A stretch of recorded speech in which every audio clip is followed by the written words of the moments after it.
they had this event set up so that only a few people could ask questions to Tom Homan. And there were several people that I saw, myself included, that got up from our seats when it was question time, and we wanted to ask him a question, and we all got kicked out.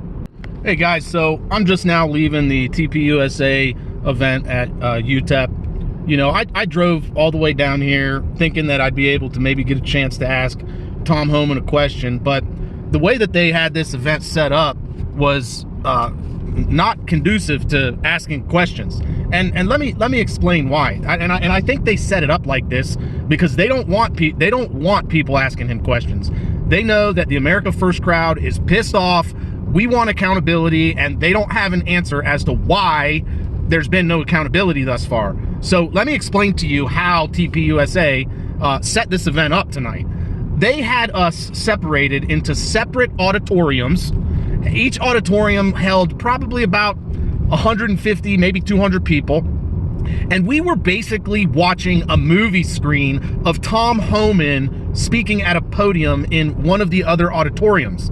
And so they had it set up so that if you got out of your seat and you had to go to the bathroom, or if you wanted to step outside and inquire the staff about how you can ask a question to Tom Homan, they would kick you out. You were not allowed to leave your auditorium, because if you did, you could no longer go back inside and sit down and watch. And they did not tell anyone about that policy. And they had police officers there to enforce that policy, so that if you were kicking and screaming, they'd kick you out while you were kicking and screaming. There were hundreds of police officers there. It was kind of ridiculous, but I understand given the fact of what happened to Charlie Kirk.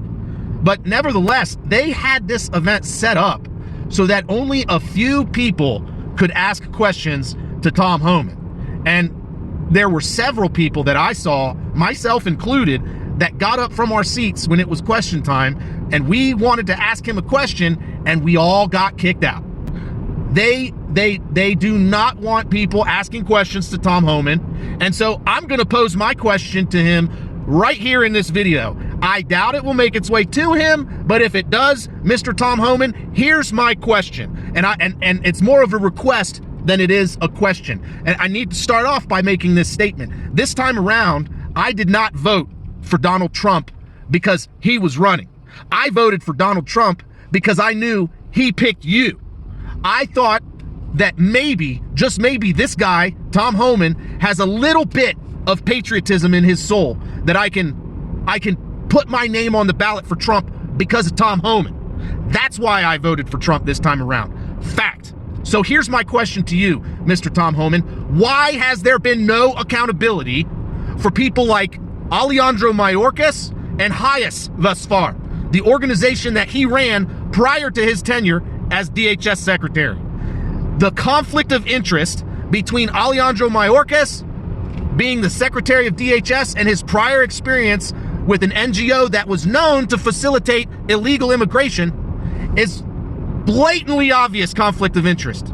Not to mention the fact that in 2017, Mnuchin placed sanctions on the vice president of Venezuela, and since then, it has been a matter of public record that Venezuela has ties with Hezbollah. So given the fact that Venezuela has been aiding and abetting an enemy of the United States since at least 2017, but we know it's been longer, why is Alejandro Mayorkas and Hayes not being investigated by the DOJ for treason, for aiding and abetting the enemies of the United States of America?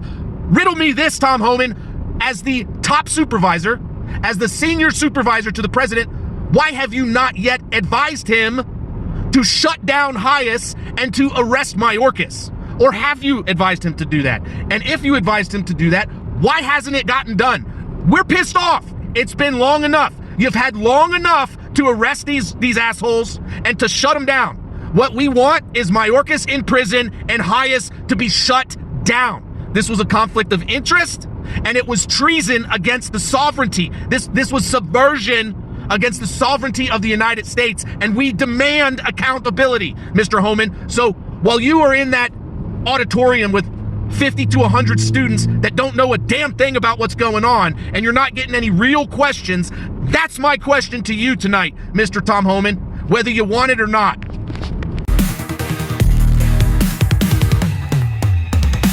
Steel jackets crack the heavy air. Freedom's roar, you see the flare. Chains shatter under rebels' cries. Boundless we fight while their empire dies. Outnumber, outrun, outgun them all. Hands grasped tight, we answer the call. No empire can chain what won't comply. Where freedom's tied, their end is nigh.